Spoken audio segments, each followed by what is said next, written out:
결론은 뭐 나빼 그쵸 과정은 최악입니다. 결국은 윤호개인하고 뭐 큰 차이는 없는 거거든요. 위헌정당으로 갈 수밖에 없는 상황 아닌가. 강자 김어준 공장장과 유시민 장관이 똑같은 얘기를 했을 때 실패한 경우가 처음이다. 그러면 왜 실패했을까? 과거에 우리 민주당 지지층이라고 하는 것은 호남을 기반으로 해서 감정적인 어떤 연대와 부채의식이 있었거든요. 그걸 상징하고 그 서사를 상징하고 대변하는 유시민, 김어준 공장장의 이야기를 하면 우리 지지층에 그게 다 호소력 있게 다 통했거든요. 그러나 이제 이 당원들의 스펙트럼이 엄청 넓어져 버린 거예요. 양쪽이 싸우기 시작했습니다. 이게 이렇게까지 오다 보니까 네. 대통령의 뜻을 누가 더 잘 알 수 있느냐로 또 류이재명이 또 분파가 되기 시작하는 네네. 뭐 이런 상황이 되다 보니까 전 굉장히 또 가슴 아픈 감정적으로 반응을 하지 감정적으로 않았나 봤죠. 커진 조용했으면 좋겠어요. 굉장히 그래요. 네, 시작도 하기 전부터 아주 뜨겁습니다. 오늘 함께 하실 이 세 분은요, 정말 흥행 보증 수표들 모셔봤습니다. 일단 현직 제일 위에 있는 분들부터 소개해 드릴게요. 이사장입니다. 청년재단 오창석 이사장님 어서 오십시오. 네, 안녕하세요. 오랜만에 인사드립니다. 아유, 오창석입니다. 반갑습니다. 새해 복 많이 받으십시오. 자, 근데 원래 다른 그리고 방송 다 이렇게 박수 쳐줘요? 저는 칩니다. 예. 아, 네. 높잖아요. 높아요. 아, 예. 그리고 현직 기준 박지훈 변호사님. 예. 와, 네, 반갑습니다. 반갑습니다. 이분 일단 변호사고요. 저도 변호사인데. 그렇구나 예. 참. 김남국 변호사 네, 어서 오십시오. 안녕하세요. 네, 안녕하세요. 저 무직인 줄 알았어요. 맞다 변호사지. 네, 저도 변호사입니다. 지금 저 활동해요 변호사 활동? 이제 지난주부터 이제 활동을 하려고 그래요? 예, 개업 신고와 관련된 요건을 붙였습니다. 그래요. 마지막 혹시 재판이 언제였는지 여쭤봐도 되나요? 아니 뭐 피고인으로 제가 재판 받는 거 아닌가? 변호인으로. 변호인으로. 변호인으로. 피고는 정확하게 질문을 해주세요. 최근은 피고는 최근까지 해주셨으니까. 난 이분은 그냥 최근은 아니고 몇 달 됐습니다. 네. 직업이 문자 받는 분인 줄 알았거든요. 근데 변호사네. 아니 근데 예. 대기실에서 계속 누나 형 이러고 있어가지고 내가 불안해 죽겠어. 받을 때마다 누나 형 자꾸 그래요. 어떻게? 아니, 누나를 누나라 부르지 그러면 엄마라 부를까요? 뭐뭐 싫어하고 하세요. 아니 총리님은 김진애 의원님한테 진애 언니라고 부른대잖아요. 그거 못 보셨어요 영상? 그런 건 이제 어떻게 보면 매칭인데. 자, 물귀신 작전하지 않고요. 네. 그리고 제가 엄마라 부르고 아빠라 부르고. 자, 우리 신혜연 누나 어서 오십시오. 네, 회원 누나 나왔습니다. 네, 반갑습니다. 네. 자, 일단 어제 뭐 윤석열 재판 요거 해야 되나 모르겠어요. 어떻게 한 마디씩만 하고 넘어갈까요? 결론은 뭐 나빼 그쵸 과정은 최악입니다. 이렇게 그래요? 저는 짧게 과정 과정은 최악이다. 과정은 최악인데 결론은 나쁘. 결론은 나빼드 나쁘지 그래요? 않다. 뭐 그 둘 중 하나니까요. 사형 아니면 무기니까. 과정 월스트 결론 나빼. 나빼. 뭐 좋다. 사실 직연 우리 부장이 어제 판결문 제가 다 들어봤어요 이유를. 납득 못하는 부분이 너무 많아서 방송하면 한 3시간 할 수 있는데 하여튼 좀 아쉽습니다. 박지훈 변호사가 납득 못할 정도면 정말 이상한 판결. 저는 어지간하면 다 믿고 다 따르거든요. 암만 들어도 이게 납득이 안 돼요. 굉장히 존중하는 찰스 캐플 때가 뭔 살겠다. 현재 실제 재판을 뛰고 있기 때문에 판사를 건드려서 좋을 게 없거든요. 박지훈 변호사가 제일 따르는 게 믿고 따르는 게 권력, 권위, 돈. 압벌, 직연 부장 판사 저희 동기입니다. 동기예요? 법무관 동기입니다. 네, 가까운. 네. 그래요? 그럼에도 불구하고 믿지 못하겠어요. 엉망입니다. 두 분 같이 만났을 때 누가 더 말 많았어요? 이거 얘기를 좀 해드릴게요. 네. 훈련을 받는데 행군을 이제 하면 같이 훈련도 예, 받았어. 동기라니까요. 행군으로 하면 한 50분 걷다가 10분을 쉽니다. 예. 너무나 힘들기 때문에 한 13시간 걸어야 되기 때문에 10분 동안 다 자고 이러거든요. 네. 저 앞에 한 명 떠들고 있고 뒤에 한 명 떠들고 있었는데 앞에는 지기이고 뒤에는 저였습니다. 한 명은 노래 부르고 성대모사하고 저도 좀 말하는 걸 좋아하기 때문에 또 동기들이 힘들까봐 막 말을 해주고 직연마사 그때도 더 노래를 좋아했군요. 그래서 판사를 안 할 줄 알았거든요. 변호사를 할 줄 알았는데 판사가 됐을 때 좀 저보다 한 살 많아서 형이라 그러는데 왜 판사해 이렇게 제가 얘기했던 기억도 나요. 형은 판사 아니잖아 이렇게. 딱 변호사거든요. 저같이 이렇게 레크레이션 같은 거 해야 되는데 맞아 너무 친절하더라. 예, 너무 친절하세요. 예, 고객들한테 진짜 좋은 변호사일 것 같아. 고객들한테가 아니라 피고인한테. 그러니까 뭐 의뢰인들한테. 네. 그러니까 지금 이제 판사니까 피고인한테 친절한데 나중에 이제 변호사하면 의뢰인들한테 진짜 이게 친절해. 엄중한 재판이잖아요. 가사 재판이나 민사 재판에서는 그렇게 판사해도 돼요. 근데 내란 재판에서 그렇게 하는 거는 저는 맞지 않다. 아, 그러니까 그 생각합니다. 내란 재판이랑은 안 어울려. 네, 웃으면 안 돼요. 그거 웃으면 안 그렇죠. 됩니다. 아유, 하여튼 뭐 과정은 최악, 그 다음에 결론은 not 요 정도로 이제 평해 주셨고요. 우리 김남국 변호사님은 저도 마찬가지인데요. 네. 예. 그러니까 결국에는 결론만 정당했다라고 해서 그 판결이 정당화되는 건 아니잖아요. 그 절차와 과정 이런 것들 모든 걸 다 살펴봐야 되는데 네.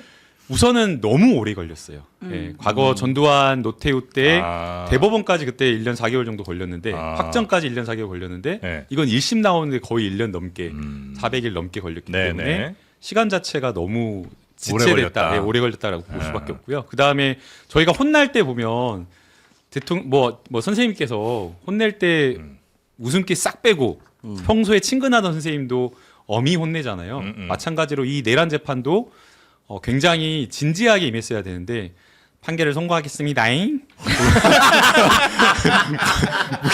아니 그 말투라도 좀 마지막 선고라도 무기징역입니다잉. 꼭 왜? 다잉? 예, 그 무기징역. 말투가 너무 진지하지 않고 엄숙하지 않다 보니까 이 내란이 가지는 내란 재판이 선고가 가지는 그 사회적 의미와 엄중함에 비춰봤을 때 네. 너무 희화화된 것 아닌가 맞아. 좀 그런 생각이 좀 듭니다. 네, 굉장히 동의가 좀 되고요. 우리 이 사장님은 네, 뭐 똑같은 생각을 가지고 있는데 네. 어쨌든 그 겉표지는 명품이었는데 샤넬 짝퉁이 이제 안에 들어가 있었던 거죠. 그 내용이 네. 아주 치밀하게 계획을 세운 것으로 보이지 않고 그건 치밀하게 계획을 세웠든 안 세웠든 내란인 건데 이런 식으로 양형 이유를 썼고 마지막에 현재 65세의 비교적 고령인 비교적 고령. 그러니까 촉법 노인이라는 얘기가 나오는데 네. 말도 안 되는 얘기가 나오지 않았습니까? 그렇죠, 이런 그렇죠. 이유가 자체가 내용적으로는 완전히 좋지 않았다. 네. 그래서 본인 스스로는 최대한 깎아주려고 한 판결이라서 좀 분노했습니다. 아, 요거 관련해서 저 장동혁 대표 입장은 참 보셨어요? 세 네, 분? 봤습니다. 네. 아, 방금 나왔어요. 네, 10시인가 아마 10시. 해서 네. 기자회견을 했는데 네. 이제 절연에 대해서 답을 해줄 줄 알았는데 당을 거의 절단을 냈어요. 절연이 아니라 절단을 절단을 낸 것 같습니다. 그러니까 계엄이 곧 내란은 아니다라는 기존의 입장을 되풀이했고 아직 1심이다. 무죄 추정의 원칙은 누구에게나 예외 없이 적용되어야 한다. 재판부는 우리의 주장을 뒤집을 충분한 근거와 설명을 내놓지 못했다. 직위원의 떨리는 양심을 느꼈다. 이게 사실은 어제 송원석 원내대표가 네. 입장을 했는데 네. 그때 장동혁 대표가 얘기를 했었어야 됩니다. 하루를 딜레이 시키면서 하면서 결국 이 정도의 수준의 얘기가 나왔다는 거는 결국 장동혁 대표가 다른 얘기를 못하는 상황에 빠져 있는 게 아닌가. 우리 기억날 겁니다. 사실 이 사건이 윤석열이 하이라이트지만 그 전에 예고편들이 있었어요. 한덕수. 네. 그리고 전에 체포 관련된 재판도 있었거든요. 네. 그때마다 근데 법률 용어가 자꾸 생각이 안 나는 것 같아. 아니 변호사인데 법률 용어 그렇게 생각 안 나. 제일 약해요. 요청의 눈빛이 제일 약해요. 좀 아는 척 해줘야지. 눈을 피하시네. 아니 거들어드릴게. 그때 좀 문제가 되는 게 단식 같은 걸 하면서 인터뷰를 회피했던 거거든요. 예. 근데 이제는 단식이나 이게 없잖아요. 그럼 입장을 내야 되는데 네. 마지막으로 나온 입장이 결국 이거예요. 네. 이건 사실은 결국은 윤어게인하고 뭐 큰 차이는 없는 거거든요. 국민의힘 정당이 이래 되면 위헌 정당으로 갈 수밖에 없는 상황 아닌가. 당 이렇게 자체가 느껴집니다. 알겠습니다. 야, 우리 김남국 변호사는 장동혁 대표 메시지 봤죠? 네. 메시지가 사실 어떻게 보면 내란 대통령을 배출한 것에 대한 철저한 반성과 윤석열과 절연하겠다라는 그 메시지가 담겨야 되는데 그 메시지가 담긴 게 아니라 1심 윤석열을 옹호한 듯한 그게 약간 앞단에 한 두 문단 정도가 담기고요. 네. 나머지는 이 1심 선고를 완전히 왜곡해가지고 또 이재명 대통령을 공격하는 정치 공세로 담았더라고요. 그래서 공소 이제 우리 헌법 84조에서 정하고 있는 이제 공소를 사실 이제 공소를 여기도 피고 법률이 날려. 피고 비서가 변호인으로 돌아오세요. 전 비서가 너무 이제 쉽게 설명하려고 하다 보니까 이거 어디까지 설명하려고 하다가 용어 모르는 거 아닙니까? 아닙니다. 이 용을 모르는 거 아닙니까? 다시. 네. 불소추 특권과 관련되어서 네. 이제 소추의 개념을 어떻게 해석할 거냐라는 것을 네. 이제 사실 어제 지기현 재판부가 설명을 했거든요. 이제 이 소추라는 개념이 수사와 공소를 다 포함하는 개념인데 네. 그거를 이제 왜곡해가지고 대통령의 재판도 재개돼야 된다 라는 식으로 이렇게 또 이야기를 하길래 아 역시나 지금 전혀 반성을 못 하고 있다. 그리고 계속해서 지금 정치 공세만 하고 있기 때문에 더 깊은 수렁으로 빠지고 있다 생각이 들고요. 또 하나 저희가 이야기해야 될 게 자꾸만 이제 저희 장동혁 대표 입장 물어보는데 또 한 사람 반드시 입장이 나와야 될 누구요? 사람이 있어요. 누굽니까? 당연히 윤석열이죠. 아 스스로. 그렇죠. 그 누구보다 더 국민에게 반성하고 죄송하다라고 말을 해야 될 사람이 윤석열인데 변호인도 특별한 입장이 없고요. 윤석열도 반성한다 이런 메시지가 아니 없어요. 1년 내내 안 하고 법정에서도 안 했는데 뭐 하겠어요? 그러니까 더 약간 화가 난다. 조시던데요. 약간 졸고 계셨습니다. 그래서 아, 저는 네. 윤석열도 짚어야 된다라는 생각이 아. 그 듭니다. 예. 보통 스포츠 선수들 잘하면 이제 폼이 좋다 이런 식으로 얘기하잖아요. 근데 갑자기 폼이 떨어질 때가 있습니다. 훈련도 열심히 하고 훈련장에도 나오고 하는데 근데 알고 보면 이제 가족 문제가 있는 경우가 있어요. 아. 뭐 아버지가 빚을 졌거나 집안에서 어머니가 빚을 졌거나 아니면 여자친구 문제가 있거나 뭐 이런 거가 있는데 장동혁 선수가 딱 그런 것 같습니다. 지금 네, 그러니까 지금 전한기 씨 유튜브에서 엔추파도스라고 해서 사실상 이제 정부에 힘을 실어주는 야당을 비판했어요. 이거 장동혁 깐 거거든요.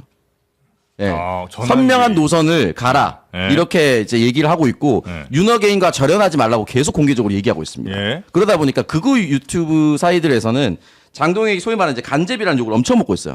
그러니까 정확한 사과 반성을 하면 나의 고정 지지층이 떠나가 버립니다. 집안 싸움을 하고 있기 때문에 바깥인 중도로 못 나오고 있는 거예요. 지금 여기는 이제 내전이 아주 세게 올라와 있습니다. 네. 지금 장동혁 대표가 여당 제일 많이 도와주는 거 아니에요? 그렇죠. 그래서 그런 얘기가 나오는 거죠. 그래요? 네. 참. 서로 해석을 동일한 사안을 가지고 다르게 하고 있습니다. 같은 행동을 두고 네. 전혀 다른 해석들을 하고 네, 있는 네. 거군요. 아, 저 그리고 네. 궁금한 게 네. 디지털 소통 비서관 하셨을 때 예. 뭐 여러 가지 롤이 있지만 그런 뭐 주요 유튜브 채널들 모니터링 같은 것도 좀 하세요? 하죠. 그럼 이제 고성국 전환길도 봐요? 그들이 어떤 주장을 하는지는 체크를 해야 될 거 아니에요.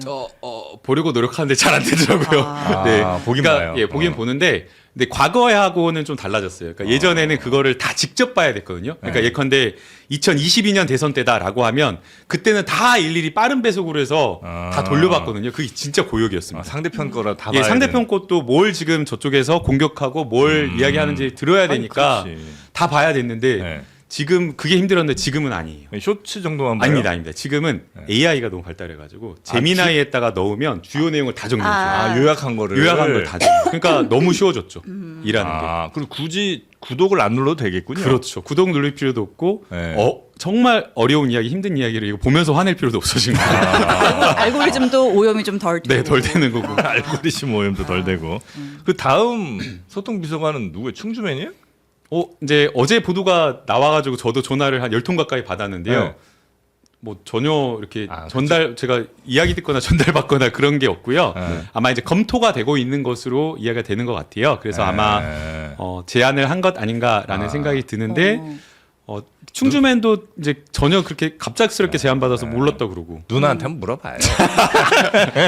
아니지. 만난 사람한테 물어봐야지. 이거는 형님한테 물어보는 게 훈식이 맞죠. 형한테 이 물어봐야지. 사건이 없다고 밝혔잖아요. 왜 이러십니까? 아니, 근데 이게 전달하지 않았다고요. 기사가 나왔기 때문에 이제 감출 수가 없는데 그러네. 관계자 얘기를 그렇게는 들었습니다.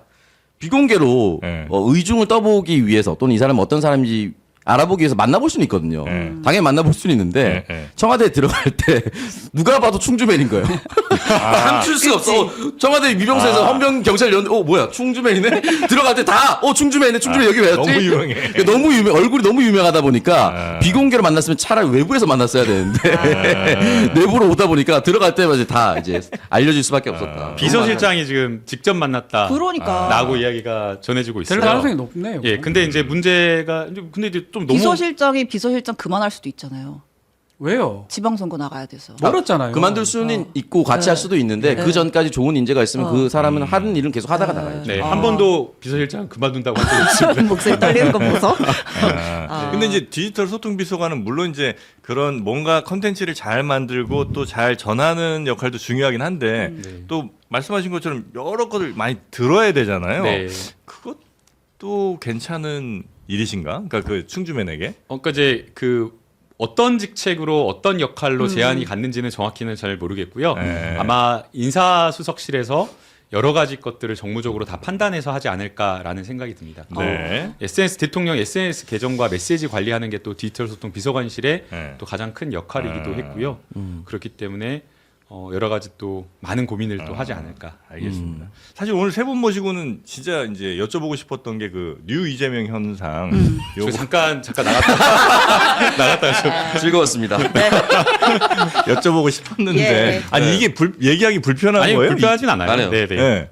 그래서 두 이제- 분은 정치를 좀 하는 상황이니까 저는 안 불편해요. 아 그래요? 하나도 안 불편해요. 아 불편하다기보다 조심스러운 단어. 아 조심스럽다. 네. 아 그 조심스러운 이유는 어쨌든 이게 혹시라도 뭐 당내 분열이나 그렇죠. 이런 거에 일조하는 것처럼 보일까봐. 그러니까 누군가는 기분 나빠할 수 있는 네. 같은 민주당 지지자라는 틀 안에 기분 나빠할 수 있는 용어로서 활용되고 있기 때문에 조심스러운 거고 사실은 찾아보면 2025년 9월 10일 한겨레에서 이재명 대통령 지지 63%가 나왔다. 네. 넷 중에 한 명은 유 이재명이다. 여기서 나온 첫 번째는 여기서 나온 단어예요. 네. 그리고 요즘에 이제 뉴 이재명, 그럼 나는 올드 이재명이냐 막 이런 식으로 화내시는 민주당 지지자들이 있는데 실제로 해당 한겨레 기사에는 올드 이재명, 뉴 이재명으로 나눠요. 아 그러니까 올드 이재명은 네. 누구고 뉴 이재명은 누구예요? 이재명 대통령 당선 전부터 이재명을 지지했었던 이재명에 투표했었던 예. 사람을 이 기사에 따르면 올드 이재명으로 분류를 했고요. 예. 대통령 취임 이후에 예. 코스피 상승이라든지 이재명이 일을 잘한다라고 느낀 효능감을 느낀 새로운 유입 인구를 여기서는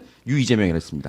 이 사람들끼리 갈등할 이유는 없잖아요. 그러니까 근데. 이제 한겨레에서는 이제 들어온 시기를 가지고 이렇게 좀 구분을 네, 했던 네. 것 같아요. 네. 그런데 이제 지금 드러난 현상을 보게 되면 조금은 좀 차이가 있는 것 같아요. 네. 한겨레에서 이제 유권자 패널 조사를 통해 가지고 뉴 이재명 지지층을 분석하니까 네. 64.5%가 중도, 22.5%가 보수 성향이다. 그리고 아까 말한 것처럼 입당 시기가 이재명 대통령 취임하고 나서 이재명 대표의 어떤 정책이라든가 코스피 상승이라든가 중도 보수적인 어떤 정책과 효능감을 보고 들어온 사람을 이렇게 분석을 했는데 당내에서 지금 보고 있는 뉴 이재명은 조금은 그것과 다른 것 같아요.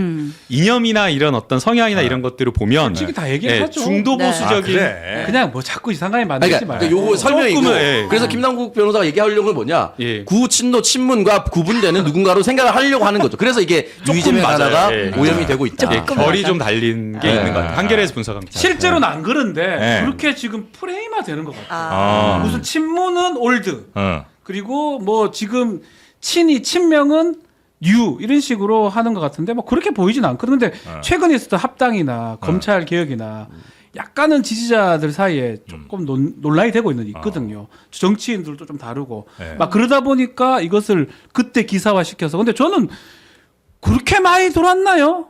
그 중도 뭐 실형 그 저는 믿음이 안 가거든요. 그걸 많이 들어온 거 많이 들어온 건 돌았어? 맞아요. 많이 들어온 거 맞아요. 저희가 저안 되네. 2022년 대선 치를 때 한 100만 정도였다라고 한다면 대선부터 이재명 대통령 당대표 한 3년 그 시간에 한 거의 250만까지 늘어났거든요. 그리고 그 이후로도 이재명 바로. 대통령 지지층이 취임하고 나 또 늘어난 거거든요. 제가 말씀드리는 예. 거는 중도나 보수층인데 들어온 사람이 이제 그렇게 많나요? 꽤 있다라는 거죠. 참 잘하시네요. 그러면. 아니 지금 대통령이 이렇게 잘하시는데 아니 근데 그 정도는 지금 부인하시는 거예요? 인정을 안 하시는 겁니까? 그 정도는 아닌 것 같아요. 아, 이거 대통령의- 근데 새로 들어온 분들 이게 새로 지지를 한 분들이면 되게 고마운 분들 아니에요? 그렇죠. 고맙죠. 어. 네. 근데 되게 고마운 분들인데 예를 들어 그들은 가짜다 이렇게 얘기할 필요는 없는 거잖아요. 그러니까 그렇죠. 뉴 이재명인 분들은 또 나름 본인의 그 아이덴티티에서 굉장히 자부심을 또 갖고 있는 분들이 있고 네. 거기에 이제 그러니까 대비되는 측면에서는 이제 전통적인 지지층, 뭐 네. 흔히 말하는 뭐 친노, 이른바 친문, 네, 친노. 그 분들이 있는데 이제 이런 용어를 이것 좀 갈라치기 용어 아니야 이렇게 불편해하시는 분들도 있고 근데 어쨌든 지금 현상으로 존재하는 거는 맞는 것 같아요. 그리고 그 각각의 집단에 속해 있다고 보여지는 주요 플레이어들이 날선 발언들을 그게 계속해서 무서워요. 하잖아요. 그게 좀 굳이 말하면 문제인 거죠. 유튜버들이 이제 네. 목소리 큰 또 스피커 큰 예. 유튜버들이 뭔가 저 사람은 올드고 저 사람은 뉴고 이런 식으로 해서 또 거기에 맞게 얘기하다 네. 보니까 계속적으로 논란이 되는 것 같은데 네. 저는 그 주요 언론에서 그걸 원하는 것 같아요. 왜냐 국민의힘 지금 저런 상황이니까 보도할 거리가 별로 없잖아요. 예, 예. 이 민주당이나 저기도 문제가 있는데라고 생각하고 바라보면 끝도 없는 거거든요. 그래서 했던 얘기를 더 좀 증폭해서 얘기하는 거 아니에요. 뭐 유시민 그런가? 작가라든지 뭐 김어준 씨라든지 네. 얘기했던 거를 더 증폭시키는 결과가 아니었나. 그러니까 증폭 안 시키고 그냥 들어볼게요. 그럼 뭐라 그랬는지. 뭐라 그랬죠? 유시민 작가가 그제 이제 들어볼까요? MBC에 나와서 내가 어느 순간 졸지에 반명 수괴가 됐다고 얘기를 하거든요. 그거 잠깐 들어보겠습니다. 네. 근데 제가 지금 반명수계처럼 돼 있어요. 그리고 온라인에 아주 묘한 그런 커뮤니티가 몇 개 있는데 거기서는 이재명만 훌륭하고 이재명 대통령만 훌륭하고 나머지 다 쓰레기로 취급해요. 이제 그런 유튜브 방송, 그런 커뮤니티, 글씨로 나르고 블로그에 글 올리고 카페에 올리고 이게 한참 전부터 광범위하게 진행이 되어 왔어요. 네. 이재명만 옳다고 하는 그런 커뮤니티 같은 데가 있고 거기에서 나는 지금 반명 수개가 돼 있다. 이런 하소연 내지는 뭐 비판 정도의 이야기가 있었던 것 같은데 실제로 그 정도예요? 아니면 그러니까 유시민 작가가 얘기하는 이 정도야? 아니면 그 정도는 아닌데 유시민 작가가 좀 너무 과하게 표현하는 겁니까? 유튜버가 얘기하세요. 그 반명 수계까지라고 볼 수는 없다라고 생각이 들고 예. 유시민 작가는 아주 오랫동안 이제 정확히 민주당에만 계셨던 건 아니니까 통합진보당에도 있었고 개혁국민정당이라도 만들었었던 민주진보 진영에 쭉 있었던 사람으로서 지금 당적 없죠. 제가 알기로는 없어요. 없어요. 통합진보당을 끝으로 저는 당적을 가진 적이 맞습니다. 없다고 들었습니다. 네. 그분이 이제 이재명 정부의 성공을 바란다는 거는 당연하다고 저는 생각이 드는데 결국 이 문제의 핵심은 되게 심플해. 이동영 작가가 얘기했던 거예요. 김어준 공장장과 유시민 장관이 똑같은 얘기를 했을 때 실패한 경우가 처음이다.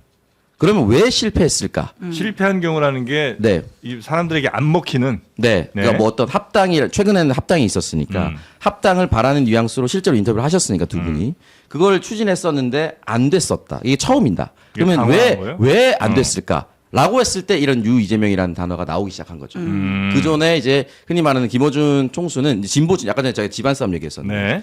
진보 진영 민주당 내로만 국한해서 보면 문재인 대통령을 야인 시절에서 끌어내서 대통령까지 가게끔 한 사람이 누구냐 물어보면 사실 제일 먼저 김어준 총수를 얘기해요. 네, 네. 예, 예. 그럼 뭐 일화도 있고 하니까 그때부터 지금까지 김어준 공장장이 밀었던 모든 내용들이 다 됐어요.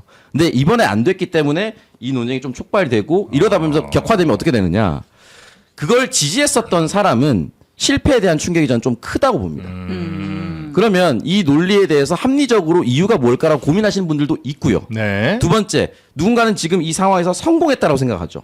그러면 그동안 김어준 공장장의 감정이 안 좋았던 누군가도 있을 수 있잖아요. 네, 민주당 지지자들. 네. 이 사람들이 서로입니다. 서로 메신저를 공격하기 시작했어요. 그러니까 이러니까 반명 수계라는 얘기가 나오는 거고, 이러니까 이쪽에서는 유이재명이라는 단어를 나오고, 이게 사실은 정말 좋지 않은 상황으로 진행이 됐다. 근데 이제 어떤 네. 사람이 뭐 선택이 늘 옳을 수는 없잖아요. 그렇죠. 늘 같을 수도 없죠. 근데 그 사람이 얘기했던 게 여러 해 가운데 처음 이게 안 먹히는 거라고 하면 그것도 좀 이상한 상황 아니에요? 그러니까 이제 그게 그렇기 때문에 뉴 이재명 현상을 들여다보기 시작한 거죠. 네, 네. 왜냐하면 과거에 우리 민주당 지지층이라고 하는 것은 네. 호남을 기반으로 해서 노무현 대통령님의 어떤 비극적인 서사와 그리고 문재인 대통령님 이렇게 쭉 이어지는 그 감정적인 어떤 연대와 부채의식이 있었거든요.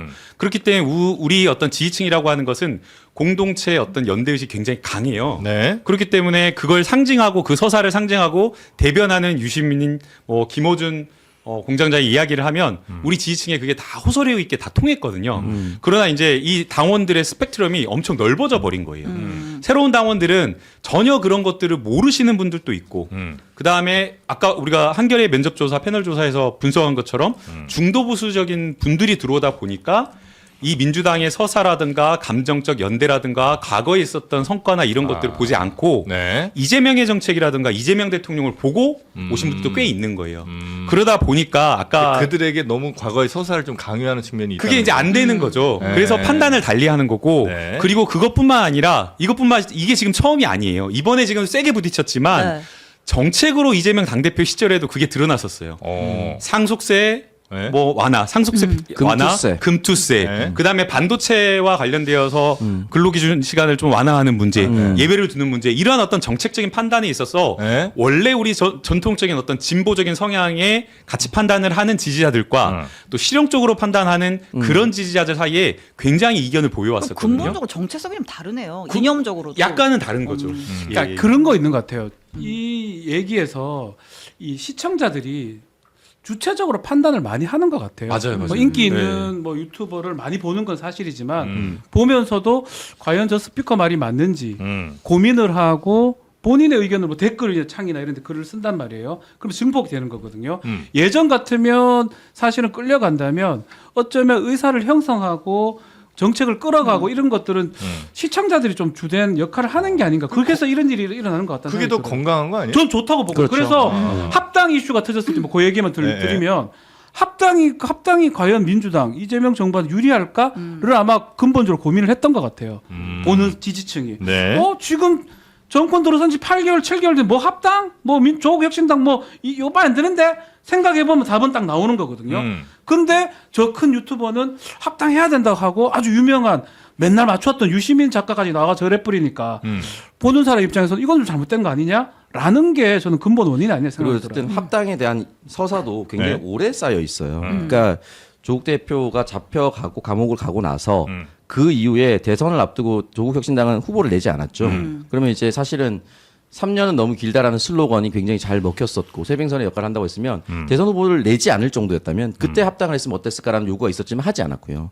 출소하자마자 했으면 좋겠다라고 생각했었는데 하지 않았어요. 네. 대표께서는 조국 대표께서는 오히려 좌완 투수가 되겠다. 민주당보다 훨씬 더 왼쪽으로 하겠다라고 얘기를 하면서 당을 섞지 않겠다는 의지를 천명했는데 갑자기 왜 그 타이밍이냐? 그럼 그때 타이밍에 어떤 게 있었냐? 코스피 5천을 처음 통과했고요. 네. 터치했었고 이진관 23년 판결이 나왔었습니다. 이런 즐거운 상황에 네. 갑자기 합당을 던지는 이유가 뭐냐? 네. 이 저희가 뭐냐를 의심하면서 이거 혹시 이재명 대통령과 다른 독자 노선을 가려고 하는 거 아니냐라는 의심이 올라온 상황에서 뭐가 나왔냐? 네. 대통령의 오랜 뜻이었다를 하면서 대통령이 실제로 했느니 지금 말했느니 대통령이 예전부터 합당을 원했지만 지금 오늘 발표하라고 얘기했느니 서로 대통령이 입을 못 연다는 걸 가지고 양쪽이 싸우기 시작했습니다. 이게 이렇게까지 오다 보니까 네. 대통령의 뜻을 누가 더 잘 알 수 있느냐로 또 유이재명이 또 분파가 되기 시작하는 네. 뭐 이런 상황이 되다 보니까 저는 굉장히 좀 가슴 아픈 아. 예, 상황인 거고 이 흔히 말하는 이제 조국혁신당을 범여권으로 이렇게 분류하지 않습니까? 네. 저는 언젠가 합당을 할 수도 있고 또는 합당 시기는 저는 출소하자마자 바로 됐어야 한다고 생각하거든요. 근데 지금 하는 이유에서 그러면은 실익은 있는 것이냐? 그리고 합당을 처음 던졌던 날은 민주당의 1인 1표제의 의사를 물어보는 겁니다. 민주당 당원이 주인이기 때문에 작은 사안이든 큰 사안이든 질문을 하고 의견을 듣고 결정하겠다라고 묻는 날이에요. 그 묻는 날에 합당을 먼저 던져버렸습니다. 그럼 당원의 의사를 먼저 반영하지 않고 대표가 먼저 던졌던 거죠. 순서가 맞지 않다라고 저는 비판했었는데 저는 어떻게 됐냐. 반정청 내가 디스입니다 지금. 그러니까 이 상황이 서로 끝은 다 메신저 공격으로 끝나버려서 너무 슬퍼요. 그리고 저는 슬프지만 네. 이 여진이 쉽게 안 끝날 겁니다. 근데 일단 출소하자마자 합당을 했어야 된다는 거는 합당을 하긴 해야 된다는 얘기인 거죠? 왜냐하면 서로 다른 지향점이 아니기 때문이라고 생각합니다. 네. 조국혁신당과 민주당이 네, 서로 다른 지향점을 꿈꾸고 있지 않다고 생각하고 조국혁신당은 조금 더 강하게 윤석열 퇴진. 그러니까 그때는 뭐 내란 전이었습니다만 네네네.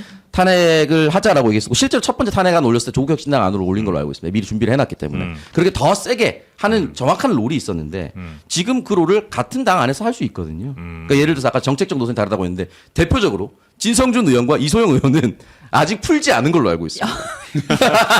항법 개정 관련해서 뭐 여러 가지로 네. 진성준 의원 인터뷰 남아 있습니다. 네, 이소영 의원 네. 화해했나 아직 화해하지 않았다 이런 인터뷰 남아 있어요. 네. 그러니까 그렇게 한 당 안에서도 네. 다른 의견으로 이야기를 할 수 있는데 그때 바로 했으면은 저는 가능했었다. 합당은 지금 어쨌든 뭐 지선 이후로는 하긴 해야 된다고 보시는 거예요, 그러면? 저는 장기적으로는 분명히 해야 된다고 해야 생각합니다. 된다. 합당할 수밖에 없는 상황이라고. 할 수밖에 없다. 지향점이 거의 같다고 봐야 되거든요. 합당하는 게 더 도움이 돼요? 지금은 도움이 안 되죠 민주당한테. 그러니까 나중에는 나중에는 뭐 총선 다시 있고 이러면 네. 도움이 될 수도 있고 지지율도 지금 사실 매우 낮아요 조국혁신당이. 네. 그렇죠. 그러니까 그게 또 커요. 뭐 지지율만 높다 그러면 해서 또 당당하게 합당하러 올 수도 있는데. 그러니까 이제 조국혁신당 입장에서 어떻게든 합당하는 게 도움 될 것 같은데 그렇죠. 민주당에도 도움 되나? 그 실익의 문제를 이제 계속 고민하는 근데 거죠. 이제 재집권을 저희가 생각을 한다면 네. 조국혁신당을 따로 떼어놓고 갈 수가 없는 거죠. 나중에 조국혁신당이 총선이라든가 대선이라든가 독자 노선을 가고 대선 후보를 따로 냈을 때 2% 3%가 가져갈 어마어마한 영향력을 생각한다면 과거에 2022년에 심상정 후보가 그 당시에 그 작은 퍼센테이지만 안 가져갔으면 역사는 바뀌었을 거거든요.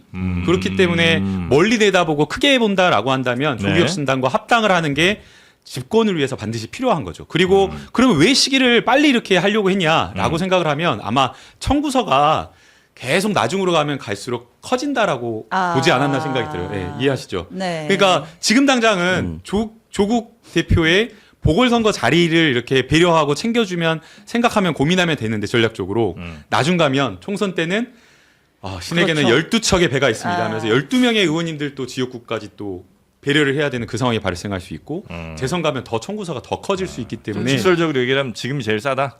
아니 뭐 이제 싸다 그냥 지금 이제 지금 가야 하는 게 훨씬 더 지분을 제일 비용 그렇죠 비용이 덜 들고 그 다음에 비용이 선거를 치르면 치를수록 네. 지금 합당과 관련되어서도 벌써 지지자들끼리 싸우잖아요. 네. 그러면 이제 지방선거 또 총선 이렇게 선거를 치르면 치를수록 더 이렇게 갈등이 커지기 때문에 조금 더 빨리 합당하는 게 좋지 않았냐 이런 판단했을 거라고 그래서 봅니다. 결국은 이제 민주당 내 또는 이제 민주진보 진영 내 네. 감정 싸움으로 될 수밖에 없는 게 제가 이제 저는 민주당 당원이었기 때문에 민주당 입장에서만 먼저 생각할 수밖에 없고 조국혁신당에 대해서 비판적 논조를 그렇게 한 적이 거의 없는데 이제 네. 저는 또 메신저 공격을 많이 받고 있으니까 이 말씀 드리는 이유가 뭐냐면 조국 대표가 가지고 있는 가슴 아픈 서사에 심정적으로 나를 연결시켜 놓은 분들이 많아요. 그러다 보니까 합당이 실패했을 때 왜 우리 조국을 받아주지 않아? 라는 감정이 굉장히 커져 그 있습니다. 연결선이 여전히 많이 조국혁신당 네, 있는 거죠. 당원분들한테 굉장히 강하죠. 있네요. 네. 아니, 조국혁신당뿐만 아니라 민주당의 당원들도 그런 음. 분들이 상당수가 있는 거죠. 그 끈 많이 좀 끊어지지 않았나 싶어서. 근데 아니, 감정선은 당원분들을- 당원분들한테는 엄청 크죠. 예, 그러니까 네. 당원분들의 또 상당수는 또 이가 있고 또 그게 상당수 동의하지 않는 분들도 있는 거죠. 그래서 우리 당원들의 스펙트럼이 굉장히 넓어져 버린 거예요. 이게 열린민주당하고 똑같은 상황 같아요. 열린민주당. 아니다. 열린우리당인가? 열린민주당. 제가 공천 뭐 열린민주당. 네. 열린민주당 때도 사실은 의원이 3명이었는데 네. 그러니까 3명이냐 12명이냐 차이지 사실은 지향점이 같은데 어떤 선거제도 때문에 만들어진 아주 비정상적인 정당이라고 봐야 되거든요. 네. 예. 그래서 실제로 그때도 합당되는 게 당연했던 거고 지지율도 떨어졌고 지금도 12명이긴 하지만 지지율은 뭐 갤럽이나 기준으로 보면 2%대예요. 그러니까 2명 정도 있는 게 맞는 정당이에요. 원래 같으면. 그리고 어쩔 수 없이 그건 흡수 합당이 될 수밖에 없는 상황이다. 네. 저는 그냥 덩치만 커 보이지 사실은 요만하거든요, 사실. 그러니까 어쩔 수 없는 상황이다 좀 그렇게 봐요. 근데 12석 가져갈 때도 사실 민주당에서 뭐 이른바 조민비죠? 지민비죠. 아, 지민비죠 하면 일부러 그래요. 일부러 그래요. 조국혁신당 지지자 조민비조야. 실수인데. 근데 그러면서 조국혁신당이 많이 가져간 것도 있잖아요. 민주당 지지자들 중에는 당연히 그렇게 그쵸. 배려 투표를 많이 하셨죠. 네. 그래가지고 그것도 다 역사적으로 가는 김어준 당시 이제 이 공장장은 또 지민비주 하자 그랬고 예. 또 안 된다 했던 네. 것도 있고 근데 또 열린민주당 때는 또 반대였었거든요. 그러다 보니까 이게 역사적으로 가면 그때부터 뭐가 있는 거 아니냐라고 이제 사람들이 계속 논란을 하고 네. 얘기를 하는 것 같습니다. 과거도 그렇고 뭐 어쨌든 합쳐야 된다라는 데는 이제 전체적으로 다들 그냥 큰 틀에서 동의를 하셨던 것 같고 당원들이 그리고 이제 시기와 방식에 대한 그렇죠. 이견만 있었는데 근데 지금은 약간 사태가 감정 싸움의 골이 너무 깊어져가지고 그러니까 조국 대표가 손가역을 소환했잖아요. 그거는 조금 실수를 하신 것 같아요. 오창석 이사장님이 손가역이었죠? 아니. son가였잖아요. 에이 뭐다 아는데. 잘 몰라요. 잘 몰라. 기억이 나질 않습니다. 그걸 이제 그때 당시 이재명 성남시장이 직접 해체를 얘기하셨던 걸로 알고 있습니다. 네, 네. 대선 끝나고 나서 맞아요. 이제 너무 격렬하게. 너무 과하게 격렬하게 이제 네. 상대를 공격하다 보니까 이거는 너무 문제가 있다라고 생각하고 절연을 이제 선언을 하셨어요. 근데 사실 이제 그 예. 발언까지 나온 배경은 네. 이제 방송하시는 분들은 아시겠지만 100개의 나에 대한 칭찬 선플이 있어도 한 개 악플이 제일 세게 보이거든요. 그러면 이제 주류적으로는 되게 응원을 많이 하지만 악플 중에 나를 가장 힘들게 하는 악플 몇 개들이 보여요. 그러면 이제 이 사람들을 뭐로 규정할 것인가? 그러니까 악의 무리로 규정을 해야 되죠. 그러다 보니까 아마 그 단어까지 소환하지 않았을까. 그러니까 비판에 사실 열려 있어야 돼요. 네. 그런데 이제 조국 대표님께서 좀 아쉽지만 감정적으로 그건 반응을 하지 감정적으로 않았나라는 봤죠. 그런 생각이 들고요. 지금 이 국면에서 정치인들이 계속해서 당원을 앞장서서 선동하고 자극하고 그리고 그 지지를 내 걸로 해가지고 뭐가 정치적으로 이용하려고 하면 저는 안 된다고 생각을 하거든요. 네. 뉴이즘의 현상이라고 하는 게 분명히 존재하고 있어요. 그리고 그분들은 기존의 전통적인 어떤 민주당원과 조금 결을 달리하는 생각을 가지고 있는 게 맞거든요. 그래서 그렇다고 해서 이 뉴이재명이 나쁜 사람이라거나 아니면 이 사람들이 뭐 또 언젠가 떠날 사람이다 이런 것도 아니에요. 그럼 또 거꾸로 지금 전통적인 어떤 민주당원들은 또 그분들을 홀대해야 되냐 그것도 아니거든요. 절연해야 되냐 이것도 아니에요. 네. 민주당이라고 하는 거 두 분 다 공존하는 거고 전통적으로 20년, 30년 호남을 주축으로 해서 쭉 지켜온 독재와 싸우고 노무현 대통령부터 문재인 대통령님 쭉 오는 그 서사가 있기 때문에 그 민주당을 지켜오신 선배님들도 너무 중요한 거예요. 그걸 뿌리로 해서 새로운 어떤 뉴 이재명이 함께 화학적으로 결합할 수 있도록 민주당 내 정치인들이 오히려 더 화합하고 좋은 모습을 보여야 되는데 지금은 뭐 그냥 서로 물고 뜯고 씻고 이러니까 네. 그러면 안 가짜 되는 지지자. 거죠. 예, 그러면 안 될 것 같아요. 가장 아쉬운 게 그래요. 집권한 지가 지금 8개월, 9개월째. 맞아. 1년도 안 1년 차인데 됐어, 아직. 예. 4년 차, 5년 차 때 있을 만한 일들이 지금 일어나는 거예요. 네. 그게 가장 문제 같아요. 그러니까 대부분 좀 지금은 이재명 정부가 어떻게 가는지 좀 집중을 해줘야 되는데 결국은 언론이 해석하는 거 아니겠습니까? 당에서 분란이 일어나는 게 결국은 좀 집권할 때 방해를 준다고 하는 거고 합당 문제도 마찬가지고요. 그렇게 하면 저는 항상 이런 얘기를 해요. 집권 초기 때는 밀어줘야 됩니다. 네네. 제가 이런 말 참 좀 그런데 의심나면 이재명의 이익으로 좀 보면 돼요. 저는 민주당원도 아니고 아무 당원도 아닌데 집권 초기니까. 집권 초기니까. 의심나면 이재명의 이익으로 합당이 누구한테 유리하나? 그럼 이재명 대통령 유리하나요? 아니라고요 지금. 아니 뭐 한숨 쉬지 마시고요. 아니 그렇게 생각해 보라는 거. 저는 당원도 아니고 저는 뭐 지지자도 아니지만 네. 그렇게 지금 집권 초기 아니겠습니까? 집권 초기에 맞게 가야 되지. 지금 싸우는 모습은 3년, 4년 차 때 일어난 모습에 네네. 같거든요. 네네. 그걸 너무- 스피커들이 자꾸 유도를 하니까 그런 문제인 너무 거죠. 키운 거예요. 그러니까 당내에 사실 이런 갈등이 있더라도 내부에서 사실은 조용히 의원님들끼리 할 어느 수도 정도 있는데. 할 수 있고 갈무리를 할 수 있는데 이게 너무 폭발적으로 커진 좀 거예요. 조용했으면 좋겠어요. 굉장히 저는 그래요. 어떻게 보면 대통령 아까 말씀하신 것처럼 대통령 집권 초기인데 대통령이 이렇게 잘하고 계신데 맞아요. 당내는 왜 이런가라는 생각이 들 정도였어요. 사실 그 이해찬 대표님 서거하시면서 조문 정국이 있었잖아요. 네. 그때 갈무리할 수 있는 정도 봉합할 수 있는 기회가 있었는데 이게 이해찬 대표님 그 장례 사회장이 끝난 뒤에도 더 이걸 키워가지고 네, 했기 네, 때문에 네, 저는 네. 이게 문제라고 봤거든요. 그래서 안 그랬으면 좋겠다. 네. 이게 어느 민주당에도 좋지 않고 대통령 네, 국정 네, 운영을 네. 뒷받침하는 데도 좋지 않기 때문에 그러지 않았으면 좋겠어요. 그 또 아마 감정적으로 좀 대응을 하게 되는 것 중에 하나는 그러니까 이게 한 사건 딱 단편으로 끝나는 게 아니라 이제 이른바 뭐 정청래 대표가 희한하게 우연의 일치인지 몰라도 이재명 대통령이 약간 빛날 것 같은 그런 순간마다 계속 이제 어떤 이벤트들을 좀 만들어낸 게 좀 있었고 쌓여온 게 있고 거기다 이제 조국 대표가 그 손가역하면서 사실 손가역이 그때 좀 감정적이었던 거는 사실 그 이른바 뭐 문재인 지지자 하신 분들이 이제 굉장히 또 공격을 많이 했었잖아요. 네. 거기다 이제 반발심 같은 것도 아마 거기 굉장히 많이 실렸던 것 같은데 그걸 다시 이제 건드니까 거기서 좀 이렇게 폭발을 하신 게 아닌가. 그러니까 서로의 이제 그 금도를 넘어가기 시작한 부분인 거죠. 사실 네. 손가역이란 단어는 흔히 말하는 문재인 정권 하에서는 멸칭으로 쓰였기 때문에 이런 표현까지 넘어가는 게 다 감정선이 이제 다 무너졌다라고 볼 수밖에 없는 거고. 네. 우리 야구 시즌 프로야구 우승해도 월드 시리즈 우승해도 그 우승의 여운을 즐기기 위해서 카퍼레이드 하고 이래요. 네, 카퍼레이드 하자 일주일 뒤에도 하고. 근데 아까도 말씀드렸지만 한독수 23년, 코스피 5천 터치 이런 것들이 있는데 그 다음 날 바로 던지면은 이 여운이 이 뭐가 되는 겁니까?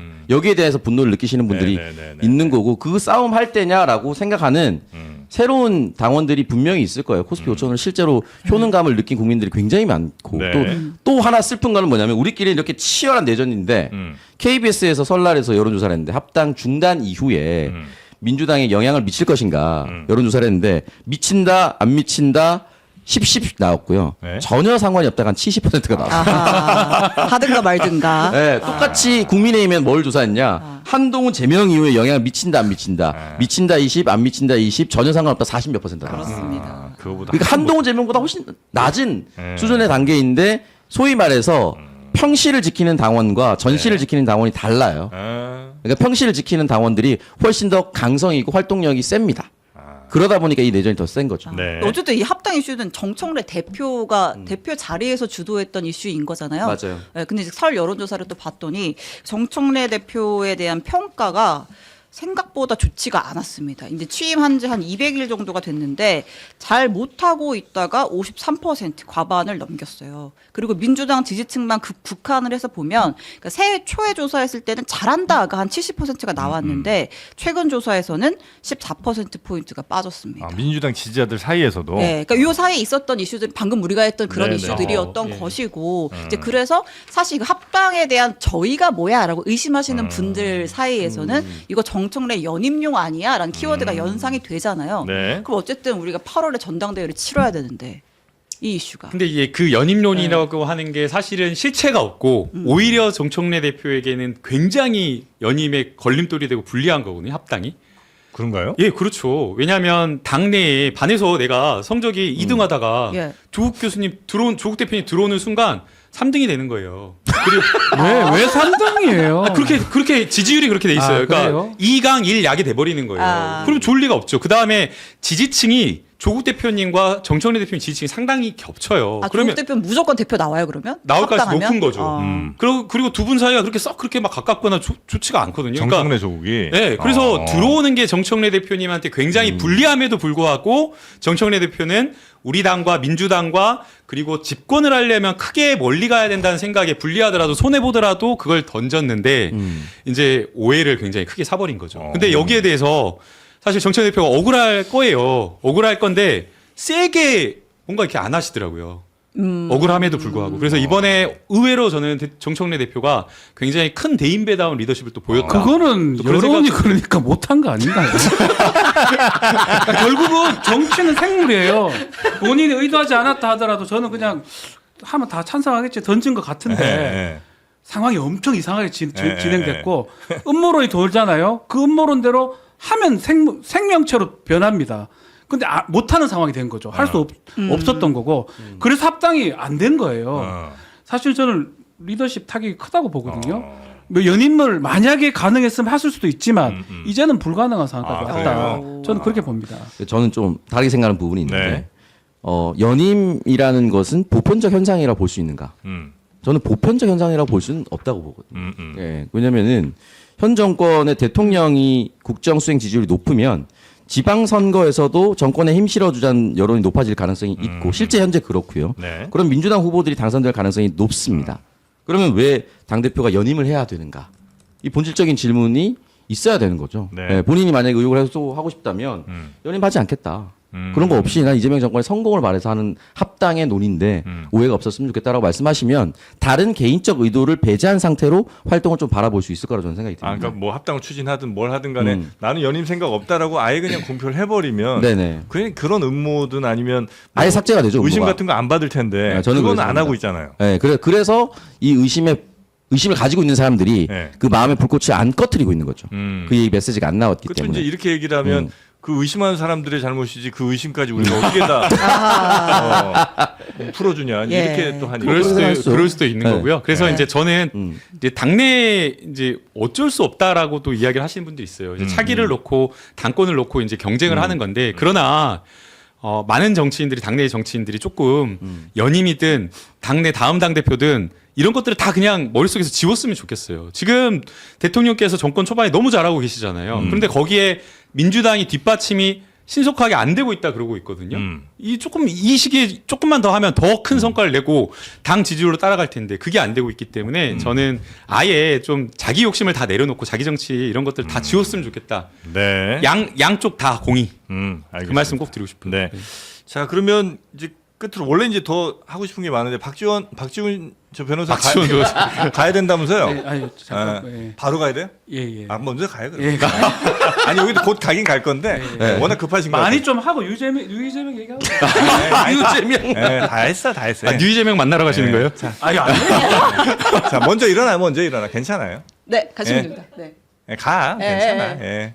그냥 질러 가시면 예, 됩니다. 허리 숙일 거 없어. 예. 예. 참 사람이 이렇게 귀여워요. 예. 자, 그러면 끝으로 그 민주당은 앞으로 이제 요 정도 분란 내지는 갈등 정도 찍고 이제 서서히 이제 갈등 봉합된 수준으로 갈 가능성이 높습니까? 아니면 이게 이렇게 끝나지 않습니까? 마음속 여지는 계속될 텐데 지방선거에 우리 후보군들이 나오고 네. 예비 경선이 시작이 되면 다시 지방선거는 승리해야 한다라고 여론은 갈 수밖에 없을 것입니다. 근데 여진이 이어진다는 말씀은 전당대회 할 때 이 묵혀뒀던 잠깐 우리 서로 휴전했던 것들이 또 나올 겁니다. 전당대회에서 이제 분출이 되고 다시 나올 선거까지는 겁니다. 조금 가라앉을 가능성이 높다. 예, 네. 예, 예. 이제 선거 국면에서 내부에서 분탕질을 친다. 그리고 지도부를 흔든다라고 하면 그 흔드는 의원님들, 흔드는 세력이 당내에서 엄청난 비판과 지탄을 받게 됩니다. 저도 그러지 않았으면 좋겠습니다. 네, 그렇기 때문에 그리고 또 사실 집권 초기에 대통령께서 이렇게 잘하고 있는데 당내에서 이런 분란 만드는 것 자체가 있을 수 없는 일이거든요. 그래서 그런 부분에 대한 인식을 공히 같이 함께하고 있기 때문에 선거 기간까지는 저는 봉합 국면으로 좀 조용히 로우키로 가지 않을까 당도 그렇게 보고 있고요. 다만 이제 지방선거 이후가 이제 문제죠. 네. 지방선거 이후 딱 끝나자마자 바로 이제 전당대회를 앞두고 있기 때문에 네.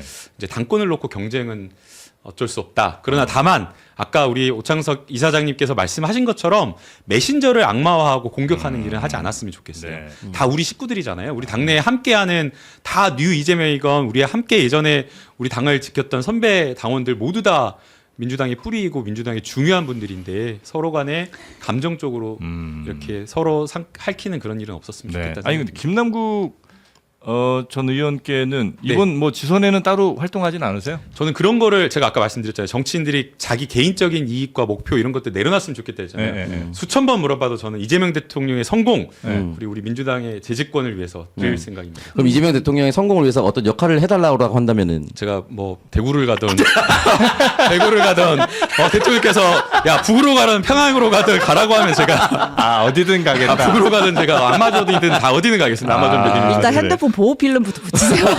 아니 제가 걸린 게 아니라고요. 둘 다 붙여. 아니 저는 붙여 있어요. 제가 걸린 게 아닙니다. 여러분. 그래요? 아니 아직도 저한테 핸드폰 보호 필름 비치라고 제가 걸린 게 아니라고요. 문진석 의원이 걸렸다. 문진석. 알겠습니다. 그러나 기본 보호 필름 정책을 시행해야 됩니다.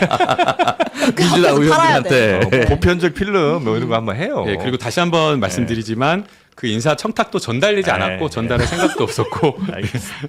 네. 네. 사실 진짜 여쭤볼 거는 평화주의자예요. 사실. 네, 평화와 사랑을 중요하시죠. 아니 요즘에 네. 그 비트코인 너무 떨어져 갖고 아하. 계속 그렇게 가는 거예요. 어떡해. 나 좀 샀단 말이야. 어떻게 나? 지금 약간 슬퍼하고 계신 거예요? 뉴 비트코인 뉴 비트코인로군요. 지금은 갈아타야 돼? 아니 지금은 굉장히 폭락이기 때문에 괜찮지 않을까. 코인 얘기할 때 이렇게 작은 모습 처음 봐. 지금 들어가신 분들은 괜찮지 않을까 생각이 오히려 듭니다. 지금이 타이밍. 오히려 지금 막 곡소리 나 있기 때문에 네. 그래요. 예, 소액 장기 투자 조금